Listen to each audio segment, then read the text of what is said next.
आपण अत्यंत महत्त्वाची अपडेट पाहतो. हा व्हिडिओ आपण शेवटपर्यंत पाहा. अजूनही आतापर्यंत आपण चॅनल जर सबस्क्राईब केलं असेल सबस्क्राईब करा, समोरील बेल आयकॉनला क्लिक करा. निश्चित यूट्यूबच्या नोटिफिकेशनमध्ये सतत नवनवीन अपडेट आपल्याला पाहायला मिळतील. शिक्षक आंतरजिल्हा बदली, नवीन बदली धोरण 23 मे 2023चा महत्त्वपूर्ण शासन निर्णय निर्गमित.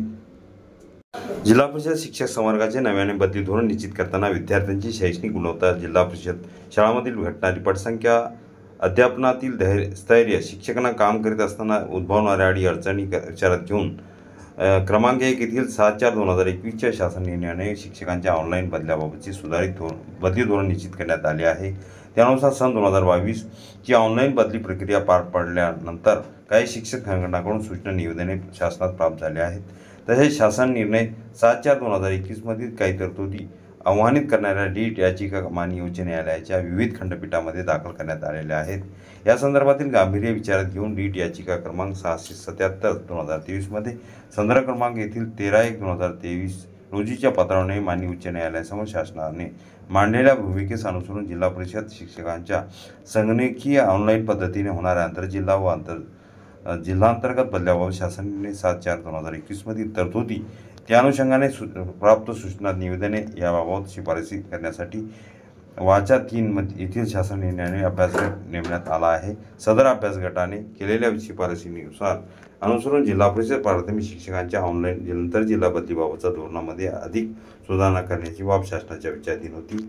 आंतरजिल्हा बदलीसाठी विचारात घ्यावयाच्या बाबी, ज्या शिक्षक कर्मचाऱ्याला आंतरजिल्हा बदली हवी आहे अशा शिक्षकांची संबंधित जिल्हा परिषदेच्या त्या वर्षाच्या 31 मे अखेर 5 वर्ष सलग सेवा होणे आवश्यक आहे. तसेच शिक्षक त्या पदावर कायम असणे आवश्यक आहे.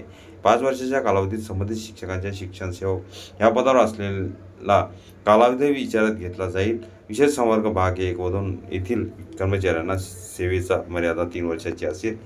जे शिक्षक पदोन्नत झालेले आहेत किंवा प्राथमिक पदवीधर पदावर पदस्थापना झाल्याने वेतनोन्नती झाली असल्यास अशा शिक्षकांना आंतरजिल्हा बदली हवी असल्यास चौकशीने पदावनत करण्याबाबत तसेच वेतनोन्नती परत करण्याबाबत संमतीपत्र दिल्यानंतर ज्या शिक्षकांना आंतरजिल्हा बदलीसाठी विचार केला जाईल, ज्या जिल्हा परिषदेचे रोस्टर बिंदू नामावली विभागीय आयुक्त मागासवर्गीय यांनी तपासून दिले आहे अशा जिल्हा परिषदेमध्ये शिक्षकांची आंतरजिल्हा बदली होईल.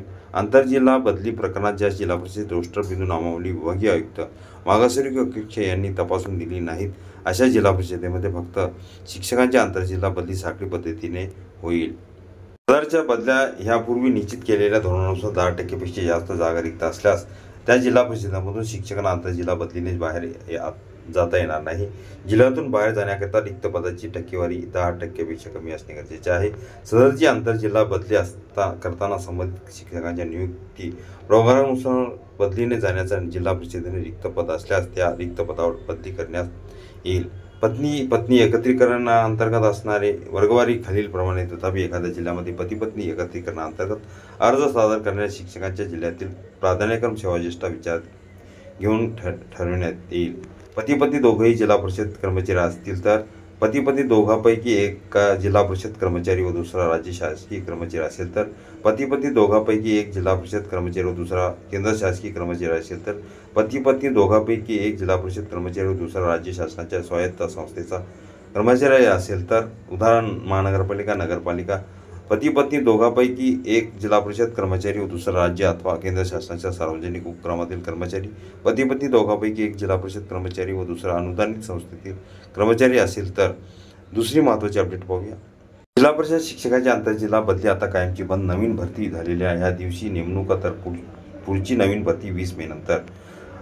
आता त्याला शासनाकडून हिरवा कंदील मिळाल्याने कागदपत्राची पडताळणी होऊन त्यांना लवकरच ऑर्डर मिळतील. मात्र आता भरती झालेल्या शिक्षकांना पुन्हा दुसऱ्या जिल्ह्यात जाता येणार नाही. एका जिल्ह्यात त्यांना सेवानिवृत्त होईपर्यंत सेवा करावी लागणार आहे. ग्रामविकास विभागाने काही दिवसापूर्वी आंतरजिल्हा बदली प्रक्रिया राबवली आहे, पण लोकसभा निवडणुकीच्या आचारसंहितेमुळे या शिक्षकांना जिल्ह्यामध्ये जाण्यासाठी सोडण्यात आलेले नाही. आता निवडणुकीची आचारसंहिता संपल्यानंतर त्यांना कार्यमुक्ती करण्यात येणार आहे. पण जी आंतरजिल्हा बदलीची ही शेवटची प्रक्रिया असणार आहे. नव्यानं होणाऱ्या भरतीमध्ये शिक्षकांना निवृत्त होईपर्यंत त्या जिल्ह्यामध्ये राहावे लागणार आहे.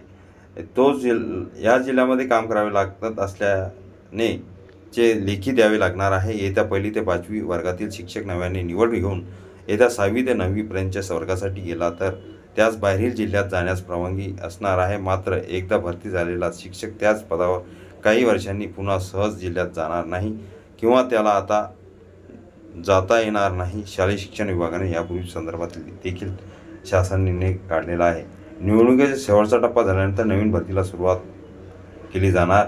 राज्यातील जिल्हा परिषदेमधील जवळपास 5,000 पदे तर खाजगी अनुदानित संस्थांमध्ये 4,000 शिक्षकांची भरती प्रक्रिया ही निवडणुकीचा शेवटचा टप्पा झाल्यानंतर म्हणजे 20 मे पासून सुरू करण्यात येणार आहे असे जाहीर करण्यात आलेले आहेत. जाहीर झालेल्या शिक्षक भरती लोकसभा निवडणुकीचा शेवटचा टप्पा संपल्यानंतर सुरू करायला परवानगी मिळवायची मागणी शालेय शिक्षण विभागाने निवडणूक आयोगाकडे केली होती. जिल्हा ही शेवटची बदली आता लोकसभा निकालानंतर होणार आहे. बदलीबाबत सुधारित धोरण हा पूर्ण शासन निर्णय 23 मे 2023 अखिल दामोदर क्लासेसच्या डिस्क्रिप्शन बॉक्समध्ये लिंक आहे, तिथून डाउनलोड करू शकता.